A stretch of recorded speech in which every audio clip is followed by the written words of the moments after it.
doesn't matter which brand you have, but you want to make sure your neck is as straight as possible. If not, you're going to have to make adjustments with your truss rod. And anyway, you can also use this or another straight edge to do the next step, where you're going to mark the bottom baseline for the measurement for the next step. Now, by resting the straight edge on the frets on your, you can pick either low or high E string first. You want to go ahead and line it up with those markings on the outside. Essentially at the bottom edge of this straight edge on each side of the saddle. So essentially, if I was to turn this and our mark was right here, we'd go and mark right at the bottom edge of the straight edge here. So right here. And then on the other side, you run it across, trying to line it up with your other E, and figure out where that mark is, and you mark that area right at the bottom of the straight edge. And this is going to be resting on top of the fret, so this is going to be your baseline there.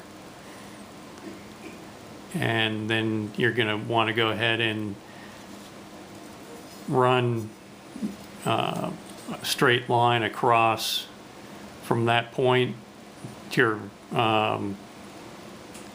1E to the other E. This is a measurement that I used that worked out really well for me. So this is not a one of those constant things where it's going to one size fits all.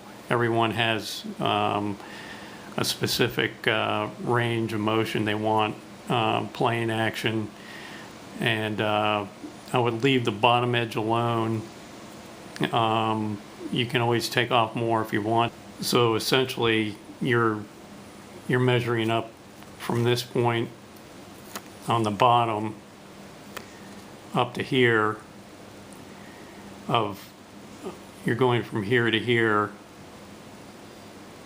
4.76 millimeters, and from this point here on the first piece of tape here up to this point, you're measuring 3.96 millimeters.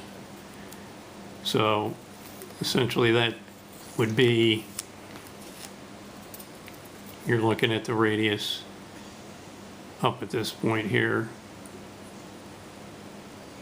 and you're going to want to mark at this point from point to point where you raised it up to, and you want to make sure you have the right radius, which is 12 for what I was using. And so essentially that's the most important part, is that you're measuring up from your baseline here up to this point, and wherever you marked it for your low E to your high E, and then you're going to scribe across there or get a really sharp pencil and make your line there. And that's where you're going to be doing your cutting. You take your saw and cut off, start by cutting that corner off and that corner, and if you have a nice sander, you can shape it however you like it. But I'll get to the point of what else needs to be done. You're probably going to want to trim off, once you get to a certain point, trim off a little bit of this side and a little bit of this side.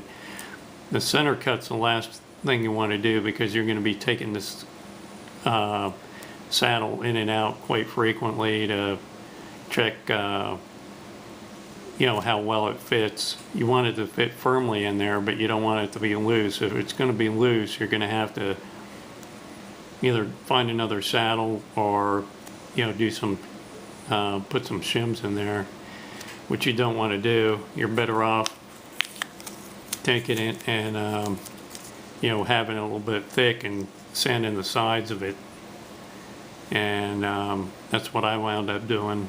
So Okay, I'm going to go over a little bit of the, as